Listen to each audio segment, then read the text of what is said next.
தொடர்ந்து நம்ம என்ன சிந்திக்க போகிறோம்னா, இன்றைக்கி அற்புதங்கள் இருக்குதா? இன்றைய செய்தி இன்னைக்கு அற்புதங்கள் இன்றைக்கு நிகழ்கின்றதா? இப்போ அற்புதம்லாம் என்ன அப்படின்னு சொல்லி நம்ம பார்க்க போகிறோம். இந்த அற்புதம் அப்படின்னு சொன்னால் நம்ம அநேக நேரங்கள் நம்ம ஜெபிக்கிறது நடந்துருச்சுன்னா அற்புதம்னு சொல்லி சொல்கிறோம். நம்ம ரொம்ப நாளாக நினச்சிட்டு இருந்தது நடந்துருச்சு அப்படின்னு சொன்னால் அற்புதம்னு சொல்லி நம்ம நினைக்கிறோம். நம்ம வாழ்க்கையில் தினந்தோறும் நடக்கின்ற ஒவ்வொரு நிகழ்வுகளும் தேவனுடைய பராமரிப்பின் செயல். அது எல்லா விசுவாசிகளுடைய வாழ்க்கையிலும் கடவுள் தொடர்ச்சியாக செய்து கொண்டே வருகிறார். அதில் எந்த விதமான மாற்று கருத்தும் கிடையவே கிடையாது. ஆண்டவர் விசுவாசிகளுடைய ஜெபங்களை கேட்கிறார், விசுவாசிகளுடைய ஜெபங்களுக்கு பதிலளிக்கிறார். அதில் எந்த விதமான மாற்று கருத்தும் கிடையாது. ஆனால் அற்புதம் அப்படின்னா என்ன வேதம் சொல்லுது அப்படின்னு சொல்லி பார்த்தீங்கன்னா, நீங்கள் எடுத்துக்கங்க. வேதாகமத்தில் அப்போஸ்தலர் நடவடிக்கைகள் 2ஆம் அதிகாரம் 22வது வசனம். அப்போஸ்தலர் 2ஆம் அதிகாரம் 22ஆம் வசனம். நான் வாசிக்கிறேன், நீங்கள் கேளுங்க. சில வாசிக்க சொன்னால் நீங்கள் வாசிங்க. அப்போஸ்தலர் 2:22, இஸ்ரவேலரே, நான் சொல்லும் வார்த்தைகளை கேளுங்கள். நீங்கள் அறிந்திருக்கிறபடி நசரனாகிய இயேசுவை கொண்டு தேவன் உங்களுக்குள்ளே பலத்த செய்கைகளையும் அற்புதங்களையும் அடையாளங்களையும் நடப்பித்து அவைகளினாலே அவரை உங்களுக்கு வெளிப்படுத்தி. எதை கொண்டு தன்னை வெளிப்படுத்தினார்? எதை கொண்டு வெளிப்படுத்தினார்? தான் செய்த அற்புதம் அடையாளங்களின் மூலமாக அவரை உங்களுக்கு வெளிப்படுத்தினார். இப்போ அற்புதம்னா என்ன அப்படின்னு சொன்னால், நல்லா கவனிச்சிங்க, லிசன். அற்புதம்னா என்ன அப்படின்னு சொன்னால், அற்புதம் என்பது தேவனின் வியக்கத்தக்க நிகழ்வை மனிதர்களை கொண்டு செய்வது. திரும்ப சொல்கிறேன், அற்புதங்கள் என்பது தேவன் வியக்கத்தக்க நிகழ்வை மனிதர்களை கொண்டு செய்தல் அற்புதம். அப்போ அற்புதங்கள் அப்படின்னு சொல்லி பார்க்கும்பொழுது, அற்புதங்கள் எதற்காக வடிவமைக்கப்பட்டது? காரணம் என்ன? அற்புதம் எதுக்காக இந்த உலகத்தில் செயல்படுத்தப்படுகிறது? அதுக்கு காரணம் என்ன? தேவன் மனிதனை கருவியாக பயன்படுத்தி தனது வெளிப்பாட்டை அந்த அற்புதத்தின் மூலமாக சாட்சியிட்டு உறுதி செய்கிறார். நல்லா கவனிச்சிங்க. திருப்பி இது ஒரு டிஃபனேஷன் என்ன சொல்லுது அப்படின்னு சொன்னால், அற்புதங்கள் என்பது தேவன் வியக்கத்தக்க நிகழ்வை மனிதர்களை கொண்டு செய்தல். அடுத்தது, அற்புதங்கள் எதுக்கு வடிவமைக்கப்பட்டதற்கான காரணம்? தேவன் மனிதனை கருவியாக பயன்படுத்தி தனது வெளிப்பாட்டை அந்த அற்புதத்தின் மூலமாக சாட்சியிட உறுதி செய்கிறார். அப்படின்னா என்ன? அற்புதம் எதுக்கு அப்படின்னு சொன்னால், கடவுள் தனது வெளிப்பாட்டை என்ன செய்கிறாரு? உறுதிப்படுத்துகிறார். நான் செய்கிறது இந்த அற்புதம் எதுக்கு அப்படின்னு சொன்னால், தேவனுடைய வார்த்தையை உறுதிப்படுத்தும்படியாக. இப்போ வேதாகமத்தில் அற்புத அடையாளங்கள் அப்படின்னு சொல்லி நீங்கள் பார்த்தீங்கன்னா, அது தெய்வீக செய்தியாளனோடு தொடர்புடையது. அற்புத அடையாளங்கள் தெய்வீக செய்தியாளனோடு தொடர்புடையது என்று பார்க்கிறோம். அற்புதம்னா என்ன அப்படின்னா, ஒரு வியக்கத்தக்க ஒரு நிகழ்வு கடவுள் மனுஷனை கொண்டு செய்கிறார். எதுக்கு இந்த அற்புதங்கள் அடையாளங்கள் அப்படின்னா, கடவுள் மனுஷனை ஒரு கருவியாக பயன்படுத்தி அவன் சொல்கிற அந்த வெளிப்பாடு கர்த்தருடைய வார்த்தை என்பதை உறுதிப்படுத்துவதற்காக அது செய்கிறார். அப்போ வேதாகமத்தில் அற்புதங்கள் அடையாளங்கள்ங்கிறது பார்க்கும் பொழுது, அது அந்த செய்தியாளனோடு தொடர்புடைய ஒரு செய்தி என்று நாம் பார்க்கிறோம். அடுத்தது நல்லா கவனிச்சிங்க, இது ரொம்ப முக்கியமான விஷயம். இவைகள் யாவும், அதாவது இந்த அற்புதங்கள் அடையாளங்கள் யாவும் எதிர்பாராமல் உணர்வு ரீதியாக குழப்பமானதாக நிகழவில்லை. நல்லா கவனிச்சிங்க. அற்புத அடையாளங்கள் எதிர்பாராமல் நடக்கிறது கிடையாது, உணர்வு ரீதியாக நடக்கிறது கிடையாது, குழப்பமான நிகழ்வை செய்கிறதுக்கு கிடையாது. அதாவது இவைகள் யாவும் எதிர்பாராமல் உணர்வு ரீதியாக குழப்பமானதாக நிகழவில்லை. நடந்த ஒவ்வொன்றும் பர்பஸ்ஃபுல்லாக நடக்கும்.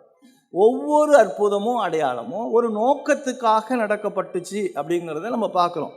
இப்போ யாத்திரையாகமத்தினுடைய புஸ்தகம் 7ஆம் அதிகாரத்தை எடுத்துக்கங்க. இப்போ இந்த அற்புதம் அங்கே நடக்கிறதுக்கு காரணத்தை அவர் சொல்கிறார்.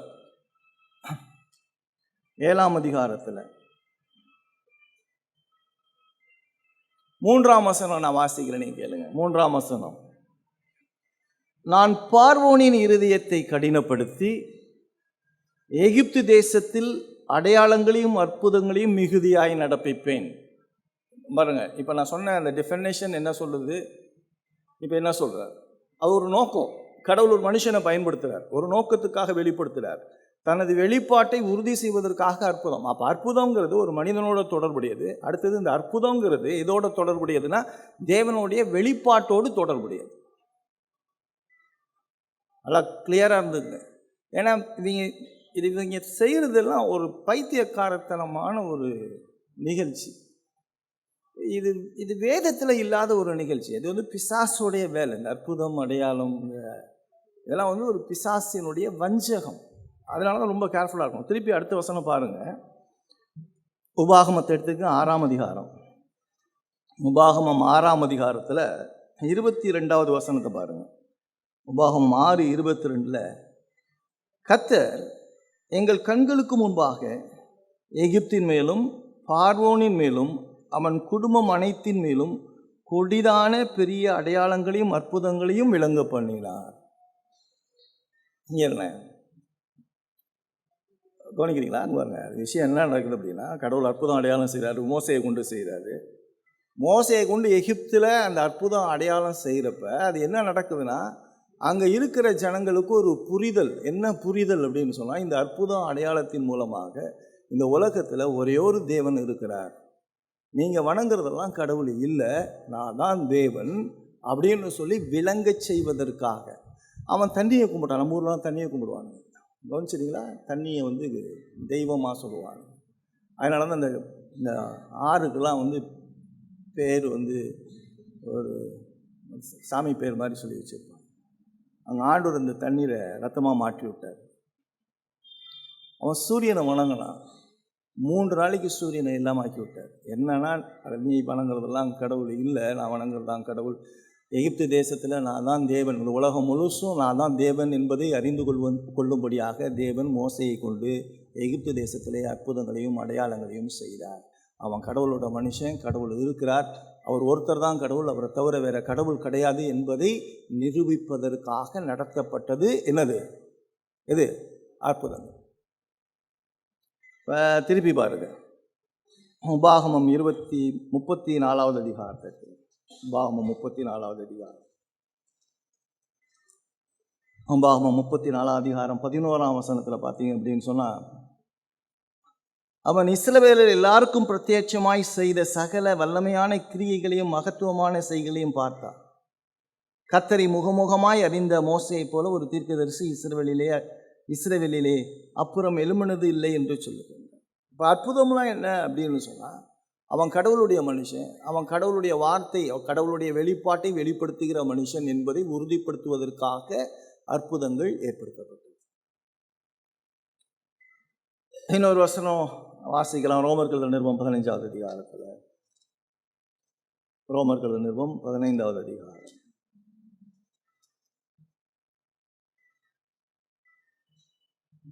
9வது வசனம்.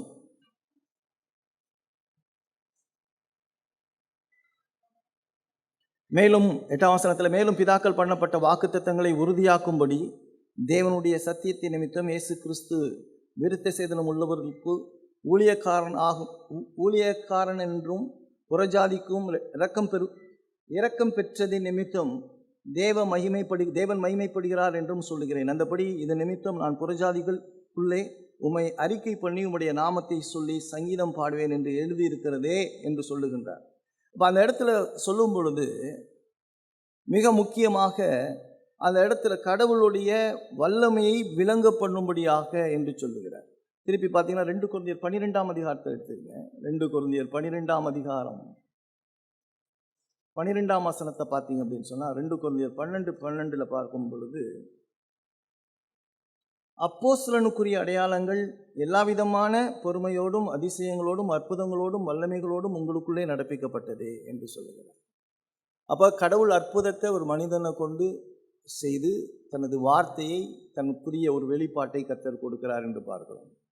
எபிரேயர் 2ஆம் அதிகாரத்தை நீங்கள் எடுத்துக்கிட்டீங்க அப்படின்னா, மறுபடியும் எபிரேயர் 2ஆம் அதிகாரத்தில் அவர் சொல்கிறார். எபிரேயர் 2ஆம் அதிகாரம் 4ஆம் வசனத்தில் பார்த்தீங்க அப்படின்னு சொன்னால், எபிரேயர் 2:4 குறிச்சிக்கங்க. எபிரேயர் 2:4, அடையாளங்களினாலும் அற்புதங்களினாலும் பலவிதமான பலத்த செய்கைகளினாலும் தம்முடைய சித்தத்தின்படி பகிர்ந்து கொடுத்த பரிசுத்த ஆவியின் வரங்களினாலும் தேவன் தாமே சாட்சி கொடுத்ததுமாய் இருக்கிற எவ்வளவு பெரிதான இரட்சிப்பை குறித்து நாம் கவலையற்றிருப்போமானால் தண்டனைக்கு எப்படி தப்பித்துக் கொள்வோம்.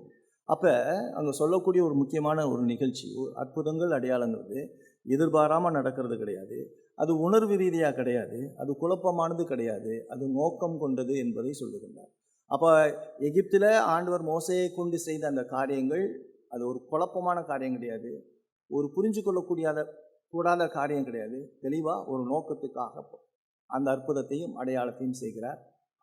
இவன் மோசை கடவுளோட மனுஷன். இந்த கடவுளுடைய மனுஷன் என்ன செய்கிறான் அப்படின்னு சொன்னால், என்னுடைய வார்த்தையை சொல்கிறான், என்னுடைய வார்த்தையை சொன்னதுக்கு இந்த அற்புத அடையாளம் நோக்கமாக இருக்கிறது என்று சொல்லுகிறார். இன்றைக்கி மக்கள் இந்த அற்புத அடையாளத்தை குறித்து சிந்திக்கும் பொழுது அற்புத அடையாளம்னு சொன்னாலே என்ன செய்கிறாங்க அப்படின்னு சொன்னால், மாதா அழுதுச்சுமாங்க, கவனிச்சிருக்கீங்களா? மாதா சிலையில் தண்ணி வந்துச்சு அப்படின்னு. இன்னும் சொல்லப்போனால் நம்ப முடியாத சில காரியங்கள்லாம் சொல்லுவாங்க. வானத்தில் அப்படியே இயேசுவை பார்த்தேன். இதெல்லாம் அற்புதம் அடையாளங்கிறதெல்லாம் கிடையாது. அற்புத அடையாளத்தை குறித்து வேதம் ரொம்ப கிளியராக சொல்லுது. அற்புத அடையாளம்னா இதுதான். இந்த அற்புத அடையாளத்தை குறித்து முக்கியமான விஷயத்தை சொல்கிறாரு. என்ன சொல்கிறாருன்னா, எச்சரிக்கிறார். தப்பாக சொன்னால் என்ன நடக்கும் அப்படிங்கிறத சொல்கிறாரு. நீங்கள் மத்தேயு சுவிசேஷத்தில் 24ஆம் அதிகாரத்தை எடுத்துக்கங்க. மத்தேயு சுவிசேஷம் 24வது அதிகாரம் இயேசு கிறிஸ்து சொல்கிறார். 24ஆம் அதிகாரம் 24ஆம் வசனத்தில் பார்த்தீங்க அப்படின்னு சொன்னால், 24ஆம் வசனத்தில் சொல்கிறாரு, ஏனெனில் கள்ள கிறிஸ்துக்களும் கள்ள தீர்க்கதரிசிகளும் எழும்பி கூடுமானால் தெரிந்து கொள்ளப்பட்டவர்களையும் வஞ்சிக்கத்தக்கதாக பெரிய அடையாளங்களையும் அற்புதங்களையும் செய்வார்கள். இதோ முன்னதாக உங்களுக்கு அறிவிக்கும். முன்னதாகவே சொல்கிறேன்ப்பா, இது மாதிரிலாம் பல பேர் எழும்பி என்ன செய்வான், அற்புதத்தை அடையாளத்தை செஞ்சு உங்களை ஏமாற்றுவான் அப்படின்னு சொல்கிறேன். அப்போ இன்றைக்கி அற்புத அடையாளங்களை குறித்து நம்ம சிந்திக்கும் பொழுது, இந்த அற்புத அடையாளங்கள் ஒரு நோக்கம், ஒரு பர்பஸ். என்ன பர்பஸ்? இப்போ இன்றைக்கி இந்த நவீன கால பெந்தெகோஸ்தே இயக்கங்கள் என்ன சொல்கிறாங்க அப்படின்னா, இப்போ அன்றைக்கி ஆதி அப்போஸ்தலர் சபையில் நடந்துச்சே, இன்றைக்கி கிடையாதா? இப்போ கடவுளுக்கு வல்லமை இல்லையா? இப்போ தேவனால் எல்லாம் கூடும்னு சொல்லியிருக்கே, இப்போ தேவனால் எல்லாம் கூடாதா அப்போ அப்படின்னு சொல்லி ஒரு கேள்வி எழுப்புறாங்க. அப்போஸ்தலர் திருச்சபைகள் நிகழ்ந்தது இன்றைக்கும் நடக்கும் அப்படிங்கிற ஒரு சிந்தனை இவர்களுக்குள்ளாக இருக்கிறது. சரியா?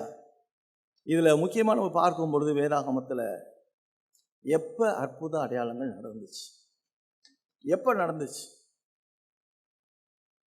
இன்னைக்கு கரிஸ்மேட்டிக் குரூப் என்ன சொல்கிறாங்க அப்படின்னு சொன்னால், இன்னைக்கு ஆதி திருச்சபையில் நடந்தது போல் இன்றைக்கும் நடக்கும் அப்படிங்கிறாங்க. இது உண்மையா? இன்னைக்கு விசுவாசிகள் அப்போஸ்தலர்கள் காலத்தில் நிகழ்ந்ததை இன்றைக்கு எதிர்பார்க்கலாமா? இப்போ இந்த கேள்விக்கான பதிலை தான் நம்ம பார்க்க போகிறோம். இந்த கேள்விக்கான பதிலை பார்க்கறதுக்கு முன்னதாக வேதாகமத்தில் எப்போ அற்புதங்கள் அடையாளங்கள் எப்பொழுது நிகழ்ந்தது என்பதை தெரிஞ்சுக்கணும். எப்போ அற்புதம் அடையாளம் நடந்துச்சு உங்களுக்கு தெரியுமா? எப்போ அதிகமாக நடந்துச்சுன்னு சொல்ல முடியுமா? உங்களுக்கு யாருக்கா தெரியுமா எப்போ அதிகமாக நடந்துச்சுன்னு சொல்லுங்க.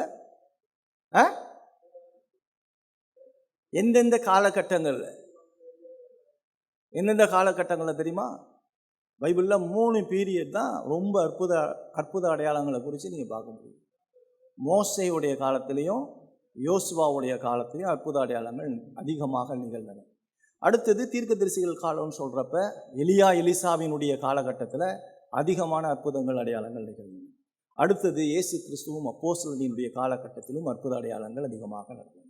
அப்போ வேதாகமம் அப்படின்னா என்ன அர்த்தம் அப்படின்னு சொன்னால், ஏன் இந்த 3 காலகட்டங்கள்? இந்த காலகட்டங்கள் ஒவ்வொன்றும் இந்த காலகட்டத்திலையும் நீங்கள் பார்க்கும் பொழுது இந்த அற்புதங்கள் ஒவ்வொரு நாளும் நிகழ்ந்துச்சா? டெய்லி எவ்ரிடே நடந்துச்சா?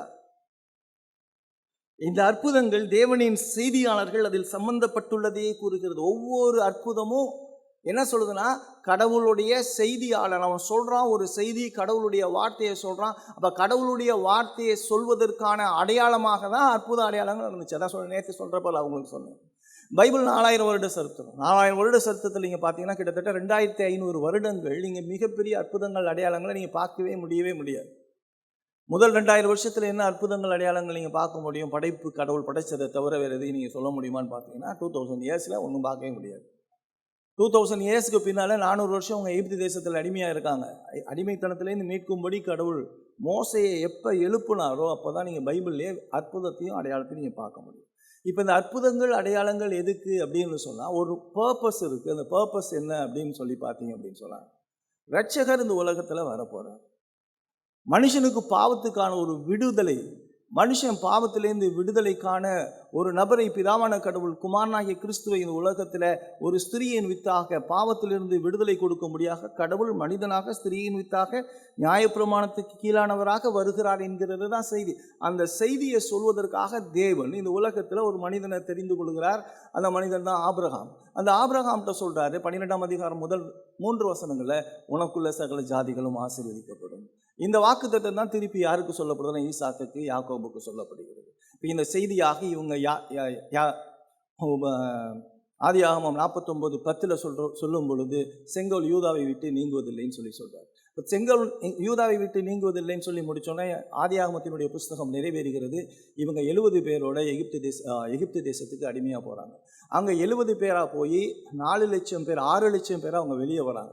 அப்போ அந்த இடத்துல அங்கே ஒரு மீட்பின் செய்தி. அவர்கள் எகிப்திலே அடிமைகளாக இருந்த பொழுது எகிப்திலே இந்த உலகத்தின் தேவன் ஒருவர் இருக்கிறார் என்பதை எகிப்தில் செய்த அற்புதத்தின் மூலமாக அடையாளத்தின் மூலமாக முழு உலகத்திற்கும் தன்னை தேவனாக காட்டினார் மோசையை கொண்டு. அப்போ மோசையை கொண்டு தேவன் தன்னை வெளிப்படுத்துகின்ற அந்த காலகட்டத்திலும் கூட அந்த இடத்துல மோசை தான் முதலாக கர்த்தருடைய வார்த்தையை எழுதுகிறான். கர்த்தருடைய வார்த்தையை தேவனிடத்திலிருந்து பெறுகிறான். அந்த பெற்று அவன் எழுதுகின்ற அந்த காலகட்டத்தில் தான் நீங்கள் பார்க்கக்கூடிய அற்புதங்கள் அடையாளங்கள் வேதாகமத்தில் அதிகமாக நீங்கள் பார்க்க முடியும். இது போல அற்புத அடையாளங்கள் எங்கெங்கே நடந்துச்சு அப்படின்னு நீங்கள் சொல்லி பார்த்தீங்கன்னா, எப்பெல்லாம் வேதம் எழுதப்படுதோ அப்பொழுது எல்லாம் இந்த அற்புதங்கள் அடையாளங்கள் அதிகமாக நிகழ்ந்ததை நாம் பார்க்கலாம். அடுத்தல இதுலேயும் இன்னும் உச்சகட்டமான ஒரு காலகட்டத்தில் நீங்கள் பார்க்கும் பொழுது நீங்கள் பார்த்தீங்கன்னா, அடுத்த காலகட்டம் அப்படின்னு சொல்லி பார்க்கும் பொழுது எலியா எலிசாவுடைய காலகட்டத்தில் பார்க்கணும். அதுக்கு அடுத்த காலகட்டம் சொல்லி நம்ம பார்க்கும் பொழுது அப்போஸ்தலர்களுடைய காலத்தில், இயேசு கிறிஸ்து அப்போஸ்தலருடைய காலத்தில் தான் இன்னும் ரொம்ப அதிகம், அதாவது உச்சகட்டமான அற்புத அடையாளங்கள் அப்படிங்கிறது வந்து எந்த காலகட்டத்தில் நடந்துச்சு அப்படின்னு சொல்லி பார்த்தீங்கன்னா, இயேசு கிறிஸ்துவோடைய காலத்திலும் அப்போஸ்தலருடைய காலத்திலும் எக்கச்சக்கமாக நடந்துச்சு. இந்த அற்புத அடையாளங்களுடைய நோக்கம் என்ன அப்படின்னு சொன்னால், மீட்பின் சரித்திரத்தோடு தொடர்புடையது. அது மீட்பின் சரித்திரத்தோடு அது முடிவடைய போகின்றது அற்புத அடையாளங்கள் என்பதை வெளிப்படுத்துகிறது. எல்லாமே இதோட தொடர்புடையது அப்படின்னு சொல்லி பார்த்தீங்கன்னா, மீட்போடு தொடர்புடையது, ரட்சிப்போடு தொடர்புடையது, கிறிஸ்துவோடு தொடர்புடையது. அப்போ கிறிஸ்து நீங்கள் பைபிள் நீங்கள் பார்த்தீங்க அப்படிங்கிற பைபிள் படிக்கிறப்ப 2 தீமோத்தேயு 3:16 சொல்லுது, வேத வாக்கியங்கள்லாம் தேவ ஆவியினால் எழுதப்பட்டுச்சு அப்படின்னு சொல்லி சொல்லுவார். அப்படி சொல்லிட்டு 2 பேதுரு 1ஆம் அதிகாரத்தில் 18-19 வசனங்களில் சொல்லும் பொழுது, பரிசுத்த மனிதர்கள் பரிசுத்த ஆவியானவரை கொண்டு ஏவப்பட்டு எழுதினார்கள் சொல்லி சொல்லுது.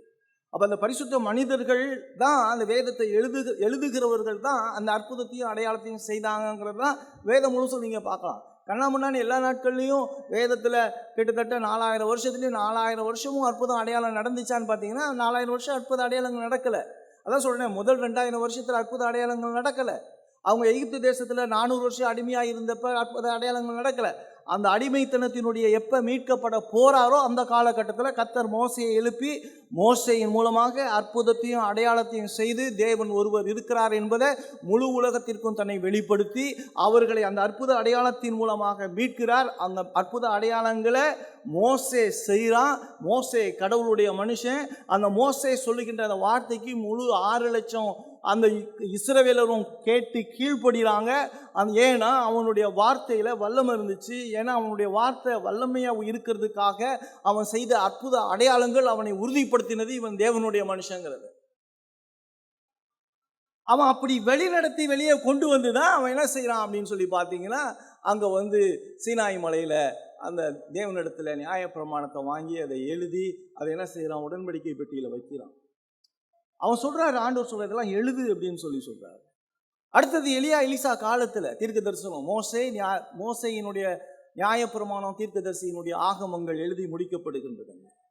அப்போ அடுத்தது இயேசு கிறிஸ்துவின் காலகட்டத்தில் நீங்கள் பார்த்தீங்க அப்படின்னு சொன்னால், இயேசு கிறிஸ்துவும் அப்போஸ்தலருடைய காலகட்டத்திலும் இது அதிகமாக நிகழ்ந்தது இந்த அற்புத அடையாளங்கள்.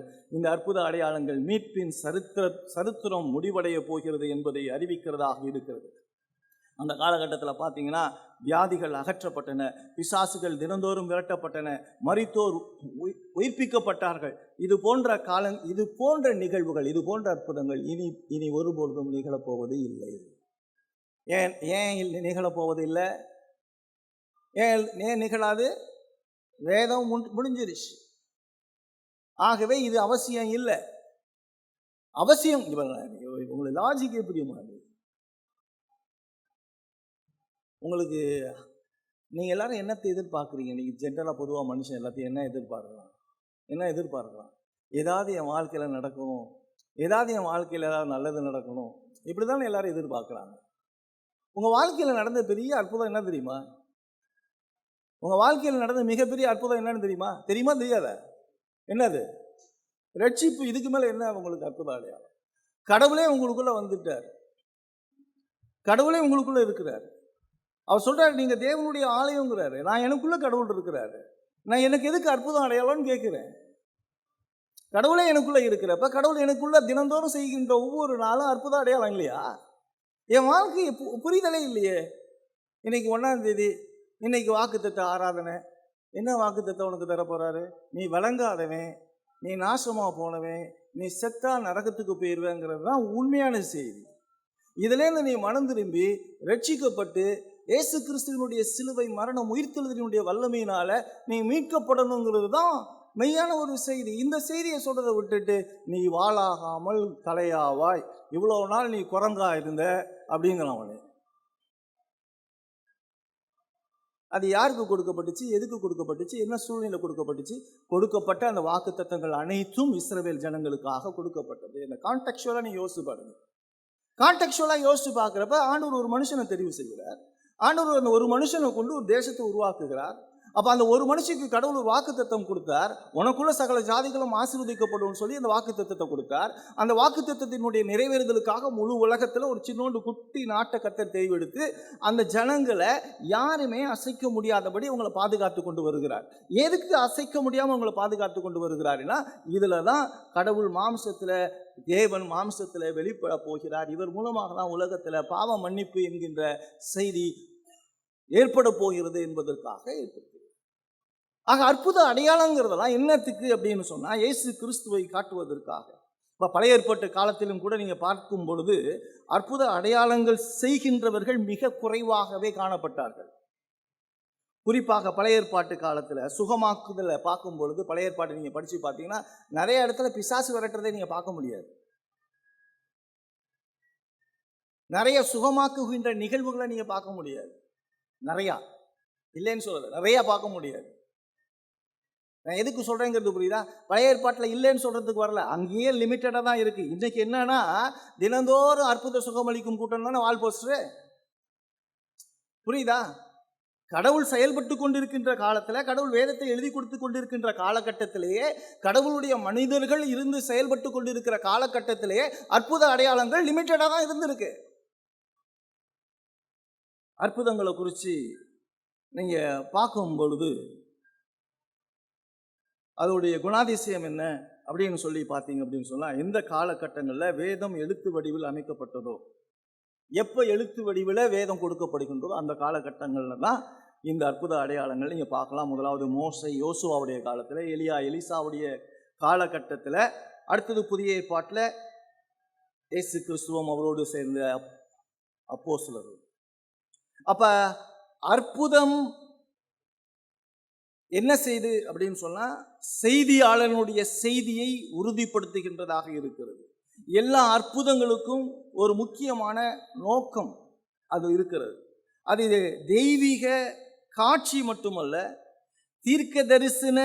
தீர்க்கதரிசி தேவனுக்காக பேசுகிறான் என்பதை உறுதிப்படுத்தும்படியாக தான் இதெல்லாம் கொடுக்கப்பட்டிருக்கு.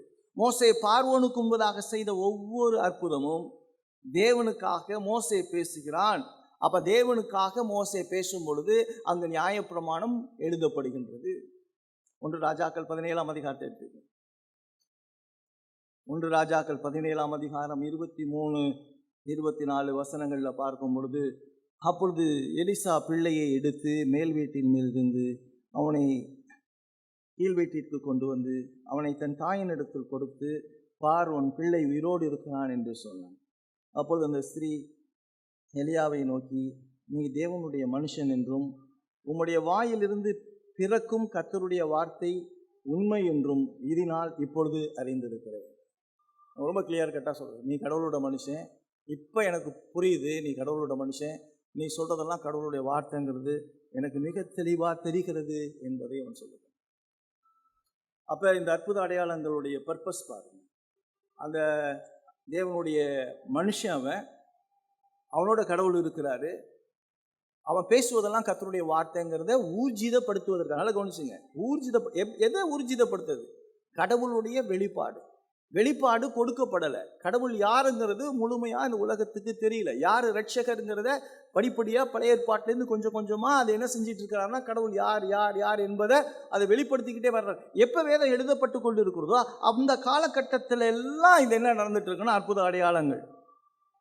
யோவான் சுவிசேஷம் 10ஆம் அதிகாரத்தை எடுத்துங்க. யோவான் சுவிசேஷம் 10ஆம் அதிகாரம் 24-25 வசனங்கள்ல பாருங்க.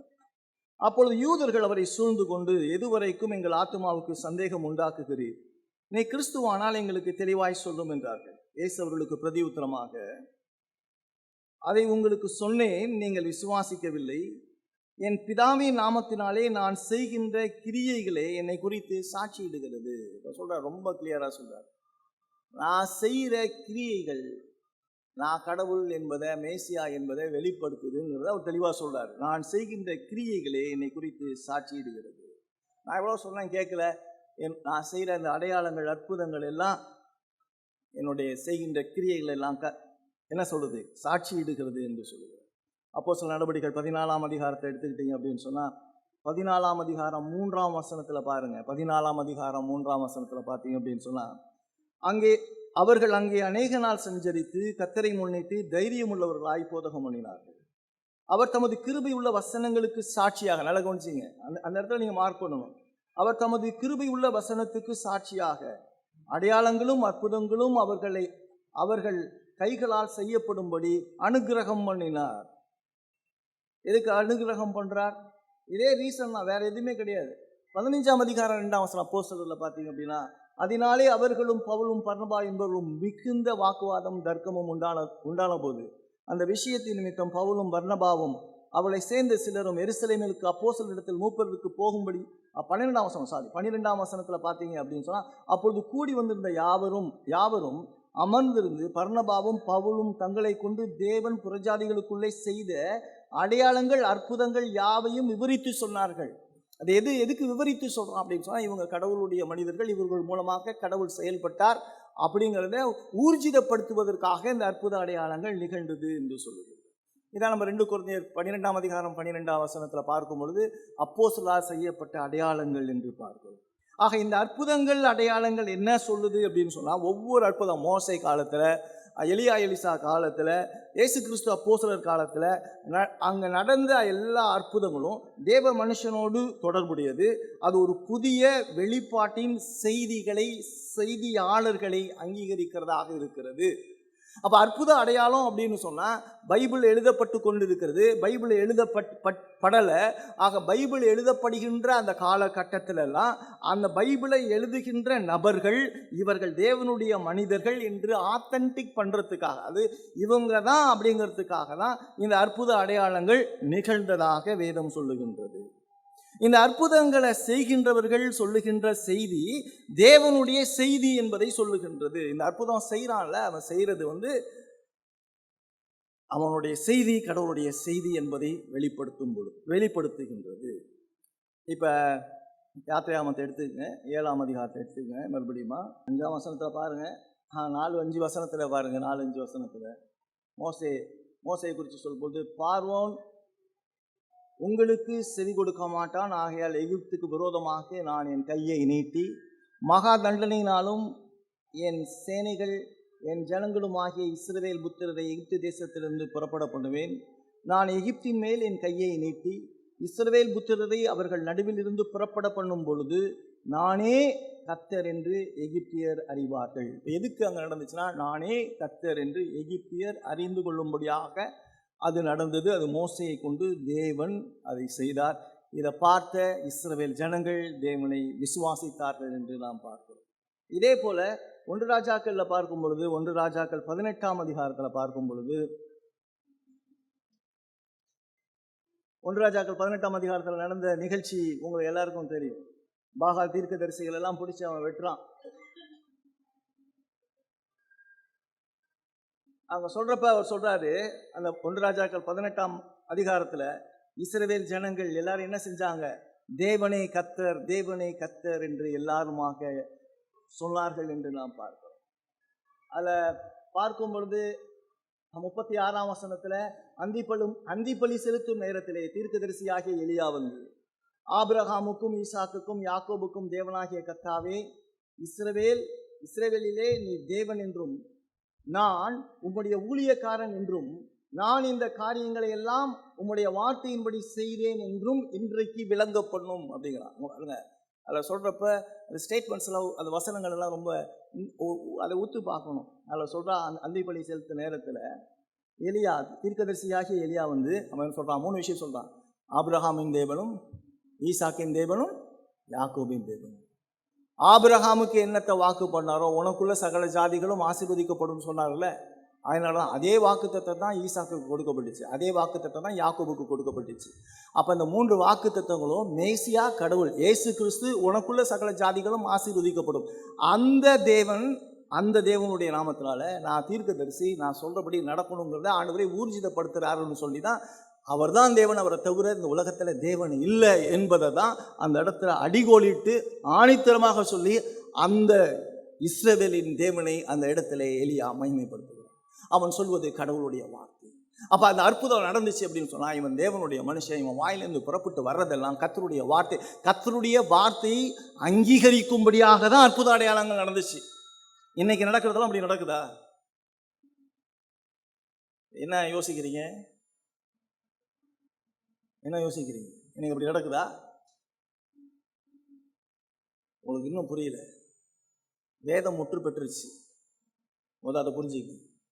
வேதம் முடிஞ்சிருச்சு. இனிமேட்டுக்கு அற்புத அடையாளம் என்ன இல்லை, தேவை இல்லை. எல்லா அற்புத அடையாளமும் யாரை தான் ஃபோக்கஸ் பண்ணிக்கிட்டு இருக்கு? இயேசு கிறிஸ்துவை. எல்லா தீர்க்கதரிசிகளும் இயேசு கிறிஸ்துவை ஃபோக்கஸ் பண்ணிச்சு. தீர்க்கதரிசிகள்லாம் இயேசுவை சொன்னான். அந்த தீர்க்கதரிசி பேசுகிற வார்த்தை கர்த்தருடைய வார்த்தைங்கிறதுக்காக தான் அற்புத அடையாளம் நடந்துச்சு. அப்போ அற்புத அடையாளங்களாக நடந்து கர்த்தருடைய வார்த்தையை உறுதிப்படுத்தி இயேசு கிறிஸ்து உலகத்தில் வந்துட்ட பிற்பாடு என்ன கிடையாது? அற்புத அடையாளங்கள் இல்லை. ஏன் அப்படின்னு சொன்னால், வேதம் முற்று பெற்றுச்சு. வேதம் முற்று பெற்ற பிற்பாடு எதுவுமே கிடையாது. இப்போ பாருங்க, திருப்பி பாருங்க, அதை சொல்கிறப்ப புதிய ஏற்பாட்டில் இயேசு கிறிஸ்து தேவனுடைய குமாரன் என்பதை நீங்கள் விசுவாசிக்கும்படியாக இயேசு என்ன செஞ்சார்? இயேசு மார்க்கு சுவிசேஷம் 1ஆம் அதிகாரத்தில் அது சுவிசேஷத்தினுடைய ஆரம்பம் என்ன சொல்லுது? சுவிசேஷத்தினுடைய ஆரம்பம் என்ன சொல்லுது? சுவிசேஷத்தினுடைய ஆரம்பம் தேவனுடைய குமாரனாகிய இயேசு கிறிஸ்துவினுடைய சுவிசேஷத்தினுடைய ஆரம்பம். அவர் தேவனுடைய குமாரன் என்பதற்காக. அடுத்தது நீங்கள் பார்த்தீங்க அப்படின்னு சொன்னால், இன்றைக்கு அற்புதங்கள் அடையாளங்கள் அவசியமா? அப்போ பழைய ஏற்பாடும் புதிய ஏற்பாடும் முடிந்த பின்பு தேவனினுடைய வெளிப்பாடு முற்று பெற்ற பின்பு அவசியமா அப்படின்னு சொல்லி கேட்டிங்கன்னா, எபிரேயர்கள் நிருபம் 1ஆம் அதிகாரத்தை எடுத்துக்கங்க. எபிரேயர்கள் நிருபம் 1ஆம் அதிகாரம் முதல் 2 வசனங்களில் பாருங்கள். எபிரேயர் 1:2 அதிகாரம் 1:2 பூர்வ காலங்களில் பங்கு பங்காக வகை வகையாக தீர்க்கதரிசிகள் மூலமாய் பிதாக்களுக்கு திருவுளம் பற்றின தேவன் இந்த கடைசி நாட்களில் குமாரன் மூலமாய் நமக்கு திருவுளம் பற்றினார். இவரை சர்வத்துக்கும் சுதந்திரவாளியாக நியமித்தார். இவரை கொண்டு உலகங்களை உண்டாக்கினார். இவர் அவருடைய மகிமையும் பிரகாசமும் அவருடைய தன்மையும் சொரூபமாயிருந்து சகலத்தையும் தம்முடைய வல்லமையுள்ள வசனத்தினாலே தாங்குகிறவராய் தம்மாலே நம்முடைய பாவங்களை நீக்கும் சுத்திகரிப்பை உண்டு பண்ணி உன்னதத்தில் உள்ள மகத்துவமானவருடைய வலது பார்சத்தில் உட்கார்ந்தார். முடிஞ்சு போச்சு எல்லா விஷயமும். கம்ப்ளீட்டாக அவர் செய்ய வேண்டியதெல்லாம் செஞ்சு இன்னைக்கு பரலோகத்தில் பிதாவின் இடத்துல வலது பார்சத்தில் உட்கார்ந்து இருக்கிறார். அப்போ தொடர்ந்து அற்புதம் நடக்குதா அப்படின்னு சொல்லி பார்த்தீங்கன்னா, தொடர்ந்து அற்புதம்லாம் நடக்கலை. இன்னும் அற்புதங்கள் தொடருமா அப்படின்னு சொன்னாலும் தொடர்றதுக்கான வாய்ப்பு இல்லை. ஏன் அப்படின்னு சொன்னால், வேதம் அற்புதங்களை நாடும்படி எங்கும் சொல்லவில்லை. 2ஆம் அதிகாரத்தில் பாருங்கள், எபிரேயர் 2ஆம் அதிகாரம், திருப்பி பாருங்கள், எபிரேயர் 2ஆம் அதிகாரத்தில் 3-4 வசனங்களில் பாருங்கள், 3-4 வசனங்கள் பாருங்கள். முதலாவது, கர்த்தர் மூலமாய் அறிவிக்கப்பட்டு பின்பு அவரிடத்தில் கேட்டவர்களாலே நமக்கு உறுதியாக்கப்பட்டு. முதலாவது கர்த்தர் சொன்னார், அடுத்தது அவரிடத்தில் கேட்டவங்க அப்போஸ்தலர்கள், அவர்களாலே உறுதியாக்கப்பட்டு அடையாளங்களினாலும், நல்ல கவனிங்க, அடையாளங்களினாலும் அற்புதங்களினாலும் பலவிதமான பலத்த செய்கைகளினாலும் தம்முடைய சித்தத்தின்படி பகிர்ந்து கொடுத்த பரிசுத்த ஆவியின் வரங்களினாலும் தேவன் தாமே சாட்சி கொடுத்ததுமாய் இருக்கிற இவ்வளவு பெரிதான ரட்சிப்பை. எதை குறித்து சாட்சி கொடுத்தார்? எப்படி சாட்சி கொடுத்தாரு? ரட்சிப்பை குறித்து சாட்சி கொடுக்குறாரு. சாட்சி எப்படின்னா, அற்புத அடையாளத்தின் மூலமாக அந்த அற்புத அடையாளம் செய்கின்ற ஒவ்வொரு நபரும் கடவுளுடைய மனிதன் அற்புத அடையாளத்தின் மூலமாக இயேசு கிறிஸ்துவை வெளிப்படுத்துவது தான். அப்போ இயேசு கிறிஸ்துவை வெளிப்படுத்தி முடிச்சுட்டா அற்புத அடையாளங்கள் என்ன கிடையாது? அற்புத அடையாளங்கள் இல்லை. இன்றைக்கி நீ அற்புத அடையாளத்தை தேடும்படி வேதம் சொல்லலை. அப்படி சொல்லிட்டு அவர் முடிக்கிறப்ப சொல்கிறார், நீங்கள் பார்த்தீங்கன்னா, தேவன் தாமே, திருப்பி நான் வாசிக்கிறேன், அடையாளங்களினாலும் அற்புதங்களினாலும் பலவிதமான பலத்த செய்கைகளினாலும் தம்முடைய சித்தத்தின்படி பகிர்ந்து கொடுத்த பரிசுத்த ஆவியின் வரங்களினாலும் தேவன் தாமே சாட்சி கொடுத்ததுமாயிருக்கிற இவ்வளவு பெரிதான ரட்சிப்பை குறித்து கவலையற்றிருப்போமானால் தண்டனைக்கு எப்படி தப்பித்துக் கொள்வ? உன்னை வெறும் அற்புதத்தை பார்க்காதப்பா. அற்புதம் எதுக்கு நடந்துச்சுன்னா, தேவன் தன்னுடைய குமாரனுக்காக தான் எல்லா அற்புதத்தையும் அடையாளத்தையும் செஞ்சார். அற்புத அடையாளங்கள் எல்லாம் கிறிஸ்துவுக்காக செய்யப்பட்டது.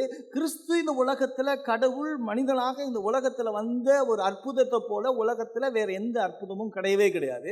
அந்த குமாரன் அதாவது காணக்கூடாதவர் வார்த்தையாய் இருந்தவர் மாம்சமும் இரத்தமும் உடையவராகி இந்த உலகத்தில் நம்மளால் இந்த மாம்சத்தில் செய்ய முடியாத நியாயப்பிரமாணத்தை கை கொண்டு நமக்கு பதிலாக அதை செஞ்சு சிலுவையில் ரத்தம் செஞ்சு மரித்து உயிர் தெளிந்தார். இது இவ்வளோ பெரிய ரட்சிப்புங்கிற மகா உன்னதமான எல்லாவித அற்புதங்கள் அடையாளங்களை விட மிக மிக மேன்மையான அற்புத அடையாளம் இயேசு கிறிஸ்துவினுடைய சிலுவை மரணம். அந்த மரணத்துக்கு ஈடு இணையாக இந்த உலகத்தில் எந்த அற்புதமும் அடையாளமும் இல்லை. இந்த இயேசுவை விட்டுட்டு அற்புத அடையாளம்னு வேற எதெல்லாம் நீ சொல்றியோ அதெல்லாம் போலித்தனம். எல்லா அற்புத அடையாளங்களும் இயேசு கிறிஸ்துவோட மட்டும்தான் தொடர்புடையது. அந்த இயேசு கிறிஸ்துவோட தொடர்பற்ற எந்த அற்புத அடையாளமும் போலித்தனமானதும் கள்ள தீர்க்கதரிசிகள் செய்யறதுமா இருக்கிறது. ஆமென். சத்தமா சொல்லியா? இயேசுவை மகிமைப்படுத்தாலோ எல்லாம் போலி. அவன் சொல்றப்ப இவ்வளோ பெரிய ரட்சிப்பு, அவன் சொல்றப்ப சொல்ற இவ்வளோ பெரிய ரட்சிப்பு அற்புத அடையாளங்களால நிறைவேற்றப்பட்டு இருக்கு. இந்த ரட்சிப்பை விட்டுட்டு நீ என்னத்தை தேடிட்டு இருக்க? உன்னை என்னத்தை தேட சொல்றான்? என்னத்தை தேட சொல்றான் உங்களுக்கு? அதாவது எதுக்கு இது தேவை? எனக்கு எவ்வளவுதான் உனக்கு இவருங்களேன் உச்சக்கட்ட அற்புத அடையாளங்கிறது என்னங்க? உச்சக்கட்டமான அற்புத அடையாளம் இயேசுவை விட்டுட்டு சொல்லுங்க. இயேசுவை விட்டுட்டு சொல்லுங்க. செத்து போன லாசரு, அதுதான் உச்சக்கட்ட அற்புத அடையாளம். அப்படியே உசுரோட இருந்துட்டானா? உன்னை உசுரோட எழுப்புனாலும் நீ திருப்பி என்ன செஞ்சிருவ? செத்து போயிடுவ. செத்தா எங்க போயிடுவ? நரகத்துக்கு போயிடுவ. அதை விட உன்னதமானது இயேசு கிறிஸ்து பாவிகளுக்காக சிலுவையில மரித்து அடக்கம் பண்ணப்பட்டு உயிர் தெழுந்தத அந்த விசுவாசத்தை நமக்கு கொடுக்கறது தான் உன்னதமான. இதுதான் மிராக்கிள் அப்படின்னு சொன்னாலே சால்வேஷன் தான் மிராக்கிள். பாவத்தில் செத்து போன என்ன, பாவத்துக்கு அடிமையாக இருந்த என்ன, பிசாசுக்கு அடிமையாக இருந்த என்ன, உலகத்துக்கு அடிமையாக இருந்த என்ன, எனக்கே நான் அடிமையாகுங்க. நான் சொல்கிறத நானே கேட்க மாட்டேன். காலையில் 4 மணிக்கு ஏந்திரிக்கணும்னு சொல்லிட்டு படுங்க. ஏந்திரிச்சிட்டு என்ன செய்வீங்க? சரி கொஞ்சம் நேரம் கழிச்சு படுத்துங்க. உன்னால் ஒன்றையே கேட்க முடியாது. இப்படி நீ உனக்கு அடிமை, நீ பாவத்துக்கு அடிமை, பிசாசுக்கு அடிமை, உலகத்துக்கு அடிமை, நீ செத்தவன். உன்னால் உன்னை உயிர்ப்பிச்சுக்கவே முடியாது. இதுக்காக கடவுளுடைய உயிர்ப்பிக்கிறதுக்காகவே, உனக்கு புத்தி தெளிவிக்கிறதுக்காகவே, உன் கண்ணை தெளிவிக்கிறதுக்காகவே கடவுள் இவ்வளோ அற்புதமான மகிமையான சிலுவை மரணத்தை செஞ்சிருக்காரு. இதை விட்டுட்டு நீ வேற எதையோ தேடிட்டு இருக்கிய. வேதத்தில் கடவுள் எல்லாருக்கும் அற்புத அடையாளங்களை வாக்குத்தத்தம் பண்ணியிருக்காரா? கடவுள் யாருக்காவது எந்த தனிநபருக்காவது இந்த அற்புத அடையாளங்களை வாக்குத்தத்தம் பண்ணியிருக்காரா? கிடையவே கிடையாது. கிடையவே கிடையாது. யோவான் சுவிசேஷம் 20ஆம் அதிகாரத்தை எடுத்து குறிச்சுங்க. யோவான் சுவிசேஷம் 20ஆம் அதிகாரத்தை எடுங்க. 20ஆம் அதிகாரம் 30-31 வசனங்களை பாருங்க. 30-31 வசனங்கள். எதுக்கு இந்த அற்புத அடையாளங்கள்லாம் சொல்றார்? யோவான் சொல்றாரு, இந்த புஸ்தகத்தில் எழுதியிராத வேறு அநேக அற்புதங்களையும் இயேசு தமது சீஷர்களுக்கு முன்பாக செய்தார். சரியா? நிறைய அற்புதம் செஞ்சார். என்னென்ன இந்த இதிலேயே நீங்கள் பார்த்தீங்க அப்படின்னு சொன்னால், தண்ணீரை திராட்சரசமாக மாற்றினார். சரியா? 4ஆம் அதிகாரத்தில் ஒரு பையனை உயிரோடு எழுப்பினார். அப்புறம் பெதஸ்தா குளத்தில். சரியா? அப்புறம் 5 அப்பம் 2 மீன். சரியா? ஒவ்வொன்றா ஆண்டவர் அற்புதம் அடையாளமாக செஞ்சுக்கிட்டே வர்றார். பிறவி குருடனை சுகமாக்குறார். மரித்த லாசரை உயிரோடு எழுப்புறார். இவ்வளோ அற்புத அடையாளங்கள் எதுக்கு அப்படின்னா இந்த வசனம் சொல்லுது, இயேசு தேவனுடைய குமாரனாகிய கிறிஸ்து என்று நீங்கள் விசுவாசிக்கும்படியாகவும், விசுவாசித்து அவருடைய நாமத்தினாலே நித்திய ஜீவனை பெற்றுக்கொள்ளும்படியாகவும் இவைகள் இது பைபிள் எழுதப்பட்டது நோக்கம் என்னன்னா, இயேசு கிறிஸ்து தேவனுடைய குமாரனுங்கிறதுக்காக எழுதப்பட்டுச்சே, வேறு ஒன்றும் கிடையாது. இப்போ நீங்கள் இங்கே பாருங்களேன், இந்த எதுக்கு கள்ள தீர்க்கதரிசின்னு நம்ம சொல்கிறோம் அப்படின்னா, இவன் இந்த இயேசுவை மட்டும் விட்டுட்டு எதை மட்டும் பேசிகிட்டு இருக்கான்? அற்புத அடையாளத்தை மட்டும் பேசிகிட்டு இருக்கான். இதனால தான் தப்புங்கிறோம். This is எரட்டிக். இயேசுவை சொல்லலை நீ. அவன் சொல்கிறான். இன்னைக்கு அந்த வாசகமே எப்படி இருக்குன்னா, சுவிசேஷ கூட்டம், அற்புதங்கள், அற்புத திருவிழா, விடுதலை பெருவிழா. ஏமா என்ன மண்ணாங்கட்டி? ஏதாவது வேற மாதிரி சொல்லிடுங்க. சொல்ல முடிய மாட்டேங்குது. ஏன்னா கட்டுப்படுத்தப்படுறேன். எப்போ அயோக்கியத்தனை ஒரு ஆத்மாவை ஏமாத்திட்டு கிறிஸ்துவ சொல்லாமல், கிறிஸ்துவ சொல்கிறதுக்கு தானே நான் ஊழியக்காரன், வேறு எதுக்கு நான் ஊழியக்காரன்? ரொம்ப வருத்தமான ஒரு விஷயம். அப்போ அற்புத அடையாளங்கள் எல்லாம், இந்த அற்புதம் செய்கிறவர் தேவனுடைய மனுஷன். அந்த தேவனுடைய மனுஷன் சொல்கிற வார்த்தை கர்த்தருடைய வார்த்தை. அந்த கர்த்தருடைய வார்த்தை ஒரு வெளிப்பாடு. அது எல்லா காலகட்டத்திலையும் நடக்கலை. மோசே, யோசுவா, வேதம் எழுதப்படுகின்ற காலகட்டங்களில் எழுதப்பட்டிருக்கு. ரொம்ப குறிப்பாக நீங்கள் பார்த்தீங்க அப்படின்னு சொன்னால், பைபிளை பார்க்கும்பொழுது நியாயப்பிரமாணம் தீர்க்க தரிசனம் தான் இருக்கும். அப்போ மோசையினுடைய 5 ஆகமங்கள், மித்த எல்லா புஸ்தகங்களும் தீர்க்க தரிசனங்கள். ஒரு பைபிள் ஒரு வசனத்தை உங்களுக்கு காட்டிடுறேன். மத்தேயு சுவிசேஷம் 5ஆம் அதிகாரம் 17ஆம் வசனத்தில் பாருங்கள். 5:17 பார்த்தீங்க அப்படின்னு சொன்னால், இந்த ஹோல் பைபிள் ஓல்ட் டெஸ்டமெண்ட்டை பற்றி சொல்லும் பொழுது, நியாயப்பிரமாணத்தை யானாலும் தீர்க்க தரிசனங்களை ஆனாலும் அழிக்கிறதுக்கு வந்தேன் என்று எண்ணிக்கொள்ளாதீங்கள். இப்போ இந்த ப்ரொட்டஸ்டன்ட்டில் நம்ம பிரிக்கிறப்ப 5 ஆகமங்கள், 12 சரித்திரம், 5 பாடல், 5 பெரிய தீர்க்கதரிசி, 12 பெரிய சின்ன தீர்க்கதரிசின்னு சொல்கிறோம்ல, அதெல்லாம் அப்படி கிடையாது. 2 தான் ஓல்ட் டெஸ்டமெண்ட் பிரிக்கப்பட்டிருக்கு. 1 மோசேயினுடைய நியாயப்பிரமாணம், அடுத்து தீர்க்க தரிசன புஸ்தகம். ஆக இந்த முழு தீர்க்க தரிசன புஸ்தகமும் எழுதப்பட்டது. அந்த எழுதப்பட்ட காலங்கள் மோசையினுடைய காலம், அடுத்தது தீர்க்கதரிசிகளுடைய காலம். ஆகவே நியாயப்பிரமாணமும் தீர்க்க தரிசனங்களும் அது எழுதப்படுகின்ற காலத்திலே தேவனுடைய மனிதர்கள் அற்புதங்களை செய்து கடவுளுடைய வார்த்தையை வெளிப்படுத்தி அதை எழுத்துப்பூர்வமாக கொண்டு வந்தார்கள். புதிய ஏற்பாட்டில் அப்போஸ்தலர்கள், இயேசு கிறிஸ்துவும் அப்போஸ்தலர்களும் அவர்கள் தேவனுடைய வார்த்தையை எழுதி இயேசு கிறிஸ்து ஜீவனுள்ள மெய்யான இரட்சகர் என்பதை சொன்னார்.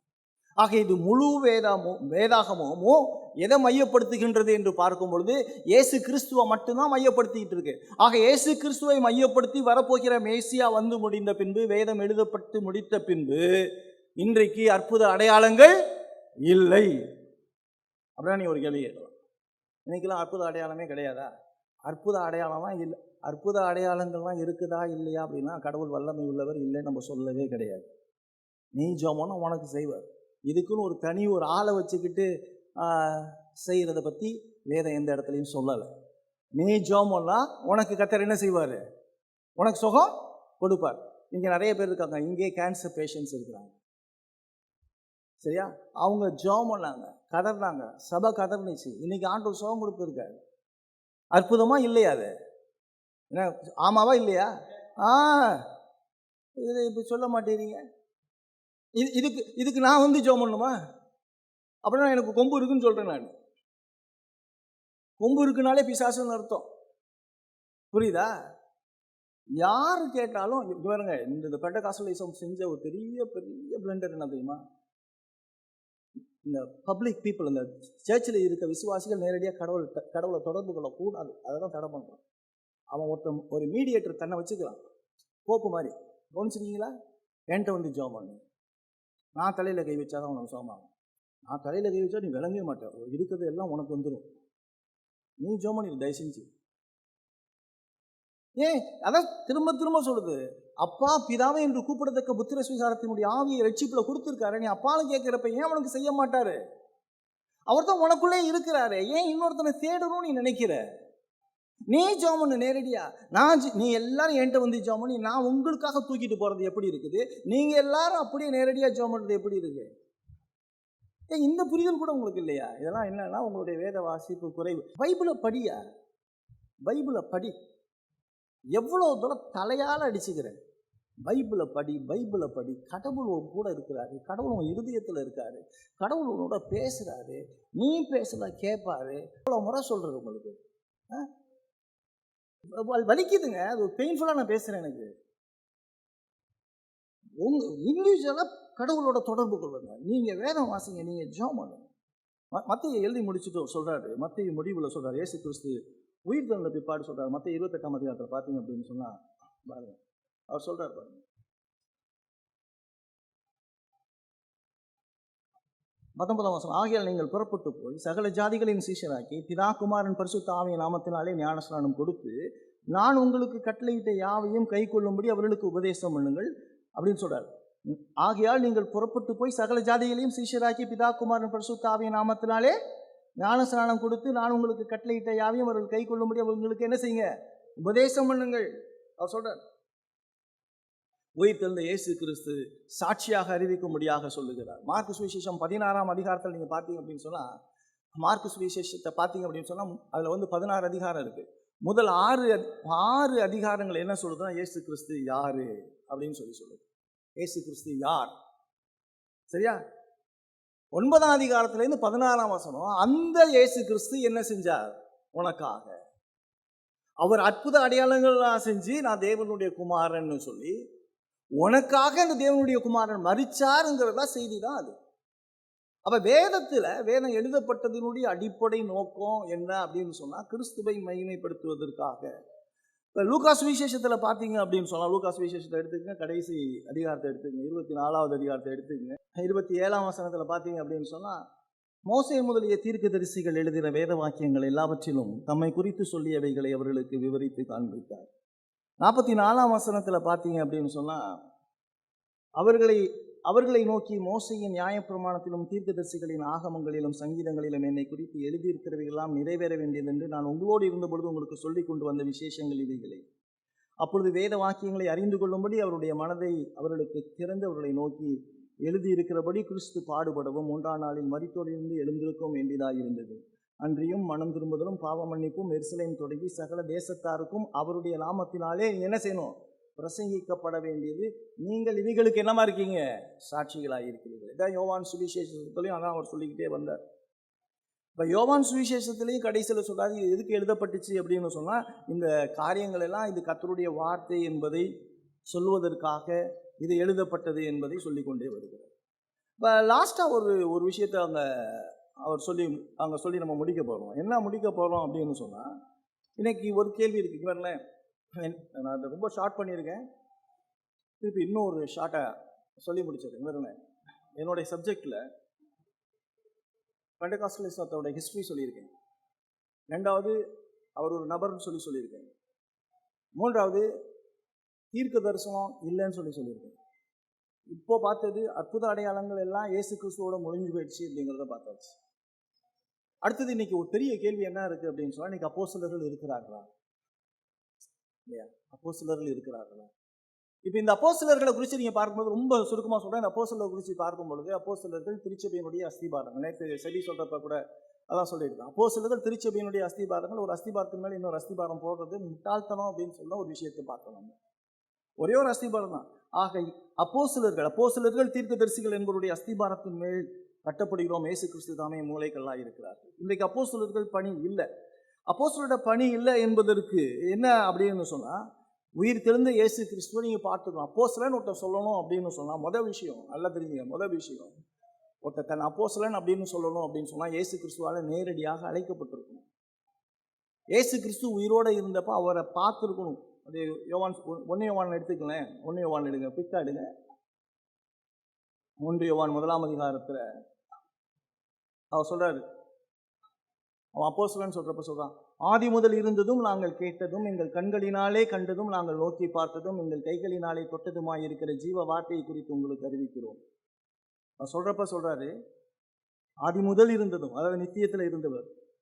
அவர் இந்த உலகத்தில் வந்தப்ப அவர்கிட்ட கேட்டோம், அவரை கண்ணால் பார்த்தோம், நாங்கள் நோக்கி பார்த்தோம், எங்கள் கைகளினால் தொட்டோம், அந்த ஜீவ வார்த்தையை குறித்து உங்களுக்கு சாட்சி சொல்றோம். இப்போ யார் அப்போஸ்தலன் அப்படின்னு சொன்னால் இயேசு கிறிஸ்துவை கண்ணால் கண்டவன். இயேசு கிறிஸ்துவ கண்ணால் கண்டவன். வேற யாரும் அப்போஸ்தலனாக இருக்கவே முடியாது. இயேசு கிறிஸ்துவனுடைய ஊழியத்தில் அந்த 3 வருட ஊழியங்களில் அவன் பங்கு பெற்றவன். எல்லா அற்புத அடையாளங்களையும் பார்த்துவான். அவருடைய உபதேசங்களை அவன் கேட்டவன். இயேசு கிறிஸ்துவ மரித்ததை பார்த்தவன். இயேசு கிறிஸ்துவனுடைய உயிர்த்தெழுதலை பார்த்தவன். இவன் தான் அப்போஸ்தலன். இது இல்லாமல் அப்போஸ்தலர்கள் கிடையாது. அதில் ஒருத்தன் யூதாஸ், அவன் செத்து போயிடலாம். அவன் செத்து போனதுக்கு பதிலாக மத்தியாவை தெரிவு செய்கிறாங்க. அப்போஸ்தலர் 1ஆம் அதிகாரத்தில் 12ஆம் வசனத்தில் நம்ம பார்க்கும் பொழுது அவனுக்கு தகுதியை சொல்லுது. அப்போஸ்தலனுடைய தகுதி சொல்லப்படுது. அவர் உயிரோடு இருந்த காலத்தில் எங்களோட இருந்து அவர் மரித்ததை சரீர பிரகாரமாக மரித்து உயிர்த்ததை பார்த்தவன் தான் அப்போஸ்தலன் சொல்லி. அப்படிப்பட்ட அப்போஸ்தலர் இன்னைக்கு கிடையாது. இதில் ஒரு எக்ஸப்ஷன் ஒருத்தர் இருக்கிறான். அது அப்போஸ்தலன் இங்கே பவுல் அகால பிறவின்னு சொல்லி சொல்லுவாங்க. அப்போஸ்தலன் இயேசு கிறிஸ்துவை பார்த்தானா அப்படின்னு சொல்லி பார்த்தோம் அப்படின்னு சொன்னால், அப்போஸ்தலனை பார்த்தானா அப்படின்னு சொல்லி பார்த்தா அப்படின்னா அவன் பார்த்தான்.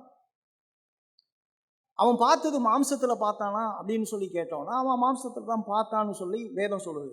அப்போஸ்தலர் 9ஆம் அதிகாரம் 1 முதல் 8 வசனங்களில் பார்க்கும்பொழுது அவன் எங்கே போகிறான், தமஸ்குவுக்கு பயணப்பட்டு கொண்டு போயிட்டு இருக்கான். பயணப்பட்டு போகிறப்போ ஒரு பெரிய வெளிச்சத்தை பார்க்குறான். அங்கே ஒரு பெரிய சத்தத்தை கேட்டான். அங்கே சத்தத்தை எல்லாரும் கேட்டாங்க. ஆனால் இவனும் அந்த சத்தத்தை கேட்டான். அந்த தேவனை தரிசித்தான். தரிசித்தது அவன் கண்ணால் அந்த மாம்சத்தில் அந்த கடவுளை பார்த்தது, மாம்சத்தில் பார்த்ததுனால தான் அவன் கண்ணு குருடா போணுச்சு. சரியா? 1 கொரிந்தியர் 15ஆம் அதிகாரத்தில் இயேசு கிறிஸ்துவோடைய உயிர்த்தெழுதலை பார்த்தப்ப இவனும் அப்போஸ்தலனும் பார்த்துருக்கான். ஆக இவன் மாம்சத்தில் அந்த கடவுளை பார்த்ததுக்கு அது அடையாளமாக இருக்கிறது என்பதை நாம் பார்க்கிறோம். ஆக அந்த பரவச கூட்டத்தார் இன்னைக்கு நான் இயேசுவை பார்த்தேன்னு சொல்றதெல்லாம் என்ன கிடையாது, உறுதி செய்யப்படாத ஒன்று என்பதை நாம் புரிந்து கொள்ள வேண்டும். அப்போஸ்தலர் காலத்துக்கு பின்பு கடவுள் மாம்சத்தில் கடவுள் மறுபடியும் வெளிப்பட்டார் என்பதை நீங்கள் எங்கேயுமே நீங்கள் பார்க்கவே முடியாது. அப்போஸ்தலர்கள் இயேசு கிறிஸ்துவால் நேரடியாக அழைக்கப்பட்டவர்கள். கலாத்தியரில் அப்போஸ்தலன் பவுல் தன்னை குறித்து சொல்கிறப்ப அவர் சொல்கிறார். அப்போ அப்போஸ்தலர்களுடைய அடையாளங்கள் அப்படின்னு சொல்லி பார்க்கும் பொழுது அப்போஸ்தலர்களுடைய அடையாளங்கள் என்ன அப்படின்னு சொன்னால் 2 கொரிந்தியர் 12:12 அங்கே பார்த்தீங்க அப்படின்னு சொன்னால், அப்போஸ்தலர் 3ஆம் அதிகாரத்தை எடுத்துக்கிட்டீங்க அப்படின்னு சொன்னால், அப்போஸ்தலர் 3ஆம் அதிகாரத்தில் ஒரு முடவனை சுகமாக்குறான். அந்த முடவன் அவன் சுகமாகும். சரியா? அப்போஸ்தலர் 5ஆம் அதிகாரத்தில் 15லேருந்து 16 வசனங்கள் பலவிதமான அற்புதங்கள் செய்யப்படுகிறது அப்போஸ்தலர்களால். தொர்க்கால் செத்து போயிடுறா. நல்லா கொஞ்சம் தொர்க்கால் செத்து போயிடுறா. அங்கே இருக்கவங்கெல்லாம் விசுவாசிகள் தான். ஆனால் எந்த விசுவாசியாலையும் என்ன செய்ய முடியல, தொர்க்கால உயிரோட எழுப்ப முடியல. அப்போ போய் யாரை கூட்டிகிட்டு வர சொல்கிறாங்க? பேதுருவை கூட்டிகிட்டு வர சொல்கிறாங்க. பேதுரு தான் உயிரோடு எழுப்புறான். ஐதீகம் மாடியிலேருந்து கீழே விழுந்துடுறான், செத்து போயிடறான். அந்த ப்ரேயர் மீட்டிங்கில் கீழே விழுந்து செத்து போயிடறான். அங்கே கூடியிருந்த விசுவாசிகள் கூடி ஜெபம் பண்ணி அவன் உயிரோடு எழுப்ப முடியல. அப்போஸ்தலன் கைகளை வச்சு ஜெபம் பண்ணால் உயிரோடு எழுந்தான்னு சொல்லி பார்க்கலாம். அப்போஸ்தலன் பவுல் பாம்பு கடிபட்டு வெளித்தா தீவில் இருக்கும்பொழுது அது ஒன்றும் செய்யலை. அது அற்புத அடையாளங்கள். முடிவாக அற்புத அடையாளங்களை குறித்து பேசும் பொழுது இப்படிப்பட்ட அற்புத அடையாளங்கள் நிகழ்ந்தது, இது தொடர்வது கிடையாது. ஆகவே இது அப்போஸ்தலனுக்குரிய அடையாளங்களை தவிர எல்லாருக்குள்ள அடையாளங்கள் கிடையாது. அப்போஸ்தல பணி தொடருதா அப்படின்னு சொல்லி பார்த்தீங்கன்னா அப்போஸ்தல பணி தொடரலை. அப்போஸ்தல பணிக்கான குணாதிசயங்களும் இங்கே கொடுக்கப்படல. அப்போஸ்தல பணி சபையிலிருந்து அகற்றப்பட்டு விட்டது. இன்னைக்கு கர்த்தர் சபையில் என்ன வச்சிருக்காருன்னா மூப்பர்களையும் உதவிக்காரர்களையும் தான் வச்சிருக்கிறாரு. அதுக்காக தான் மூப்பர்களுக்கான குணாதிசயத்தையும் உதவிக்காரனுக்கான குணாதிசயத்தையும் கொடுத்துருக்காரு. மூப்பனுக்கான குணாதிசயத்தை குறித்து பார்க்கும்போது 1 தீமோத்தேயு 3ஆம் அதிகாரத்திலையும் உதவிக்காரனுடைய குணாதிசயத்தை அங்கேயும் சொல்லியிருக்காரு, தீத்துலையும் சொல்லியிருக்காரு 1ஆம் அதிகாரத்தில். ஆகவே இது தொன்று தொட்டு தொடர்றது கிடையாது.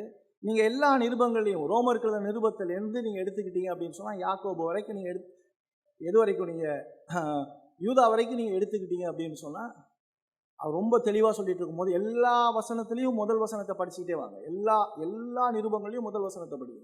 எல்லா வசனத்துலையும் சொல்கிறப்ப 1 கொரிந்தியரில் சொல்கிறார், ஒரு 2 வசனத்தை மட்டும் நான் பார்க்கலாம். அந்த பணி தொடராதுங்கிறதுக்காக ஒரே ஒரு சில வசனங்களை மட்டும் நான் சொல்கிறேன் பாருங்க.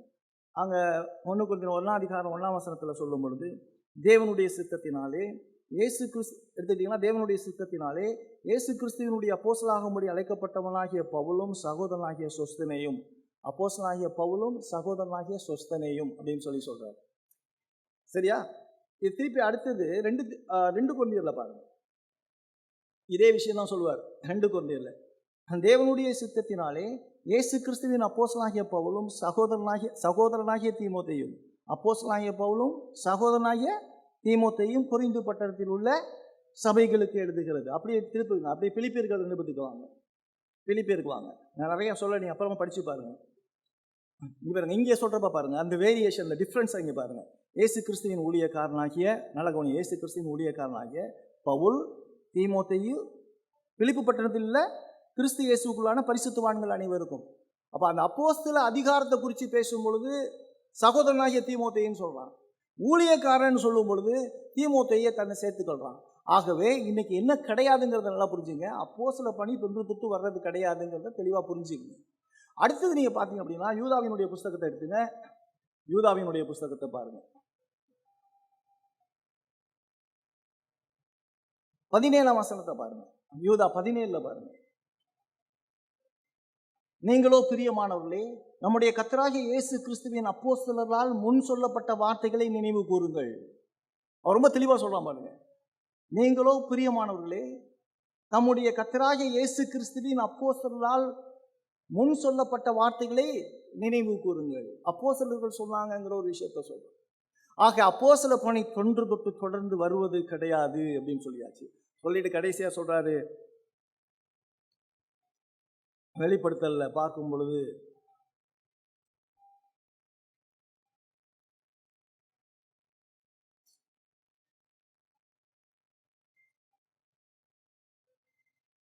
இருபத்தி 1ஆம் அதிகாரம் 14ஆம் வசனத்தில் பார்க்கும்பொழுது, 21:14 பார்க்கும் பொழுது, நகரத்தின் மதிலுக்கு 12 அஸ்திபார கற்கள் இருந்தன. அவைகள் மேல் ஆட்டுக்குட்டியானவருடைய 12 அப்போஸ்தலருடைய 12 நாமங்களும் பதிந்திருந்தன. அப்படின்னா என்னன்னா, நித்திய வரைக்கும் வீட்டுக்கு அப்போஸ்தல பணிங்கிறது இந்த உலகத்தில் கிடையவே கிடையாது. இந்த 12 பேரை தவிர்த்து வேறு யாரும் அப்போஸ்தலம் கிடையாது. அந்த 12 பேரில் இங்கே சொல்லப்பட்ட 12 பேரில் அங்கே புறஜாதிகளினுடைய அப்போஸ்தலன் பவுல். இந்த 12 பேர் தான் நிரந்தரமானவர்கள். இனிமேட்டுக்கு அந்த அப்போஸ்தல பணி தொன்று தொட்டு வருவது கிடையாது. தொன்று தொட்டு வருவது இல்லைங்கிறதுனால வேதம் முற்று பெற்றுச்சு. ஏன்னா அப்போஸ்தலரால் எழுதப்பட்ட அந்த வார்த்தை உறுதியாக்கப்பட்டு முற்று பெற்றது என்று யோவான் சுவிசேஷத்தை கடைசி அதிகாரம் கடைசி வசனத்தில் சொல்கிறாரு. இந்த 18ஆம் வசனத்தில், இந்த புஸ்தகத்தின் தீர்க்க தரிசன வசனத்தை கேட்கிற யாவருக்கும் நான் சாட்சியாக எச்சரிக்கிறது, ஒருவன் இவைகளோடு எதையாகிலும் கூட்டினால் இந்த புஸ்தகத்தில் எழுதியிருக்கிற வாதியை தேவன் அவன் மேல் கூட்டுவார். அப்படின்னா என்னன்னா, கர்த்தருடைய வார்த்தை ஃபைனல், முடிவானது. இதுக்கு மேலே வார்த்தை கிடையாது. இதுக்கு மேலே ஒன்று சொல்லணும் அப்படின்னு சொன்னால், இப்போ ஒருத்தன் வெளிப்பாடுன்னு ஒருத்தன் சொன்னானா, இல்லாட்டி இதுக்கு தீர்க்க தரிசனம் இருக்குன்னு ஒருத்தன் சொன்னானா, அந்த இப்போ அப்போஸ்தலர்கள் இருக்கணும். ஏன்னா அப்போஸ்தலர்கள் இன்றைக்கு இல்லை. ஆகவே வேதம் முற்று பெற்றுச்சு. இன்றைக்கி அப்போஸ்தலர்கள் இல்லை, அற்புத அடையாளங்கள் கிடையாது. இன்றைக்கி வேதம் முற்று பெற்றதுனால தீர்க்கதரிசிகள் கிடையாது. இன்றைக்கி வேதம் முற்று பெற்றதுனால அந்நிய பாஷை கிடையாது. ஆக எந்த வரங்களும் கிடையவே கிடையாது. கர்த்தர் சபைகளுக்கு கொடுத்த 2 அற்புதமான மகிமையான வரங்கள்னு சொல்லும்பொழுது மூப்பர்களும் உதவிக்காரர்களும் இவர்களை தவிர வேறு எந்த வரமும் கிடையாது. ஆகவே வேதம் முற்று பெற்றுச்சு. வேதம் முற்று பெற்றதுனால தீர்க்க தரிசனம், அற்புத அடையாளங்கள், அப்போஸ்தலர்கள் யாரும் இல்லாதனால, எல்லாம் வேதத்தோடு முற்று பெற்றதுனால, வேதம் முற்று பெற்று இயேசு கிறிஸ்து இந்த உலகத்தில் சிலுவையில் மரித்து அடக்கம் பண்ணப்பட்டு உயிர் தெழுந்ததுனாலையும், அவர் பரலோகத்துக்கு போனதுனாலையும், அவர் மறுபடியும் இந்த உலகத்துக்கு வரப்போகிறார் என்கிற செய்தியை தாண்டி எந்த ஒரு மனுஷனுக்கும் மீட்பின் செய்தி கிடையவே கிடையாது. ஒரு மனுஷனுடைய வாழ்க்கையில் அற்புதம் என்னன்னா இயேசு கிறிஸ்து. ஒரு மனுஷனுடைய மேன்மையான தீர்க்க தரிசனம் என்ன அப்படின்னு சொன்னால் இந்த வேதம். இந்த வேதத்தை தாண்டி நீ வேறு எதையும் சிந்திக்கக்கூடாது. நீ அற்புதம்னு சொன்னால் உன் வாழ்க்கையில் ரட்சிப்பை தாண்டி நீ வேறு எதையும் சிந்திக்கக்கூடாது. ஆக வேதம் முற்று பெற்றது. அப்போஸ்தலர்கள் முற்று பெற்று விட்டார்கள். தீர்க்க தரிசனங்கள் முற்று பெற்று விட்டன. அற்புத அடையாளங்கள் நின்று போயின. அந்நிய பாஷை ஒளிந்து போயின. இயேசு கிறிஸ்து ஒருவரே ராஜாதி ராஜாவாய், கர்த்தாதி கர்த்தராய், மகிமையுள்ள தேவனாய், ஒருவராய், சாவாமை உள்ளவராய், இந்த உலகிற்கு மீட்பை உண்டு பண்ணுகிறவராய், கடவுளாக இருந்தவர் மனிதனாக இந்த உலகத்திலே வந்து சிலுவையிலே மரித்து அடக்கம் பண்ணப்பட்டு 3ஆம் நாள் உயிர்த்தெழுந்து இன்றைக்கும் உயிரோடு இருந்து பாவிகளை ரட்சிக்கிற ஒரே தேவனாய் இருக்கிறார். அவருக்கே சதா காலங்களிலும் மகிமை உண்டாவதாக. ஆமென்.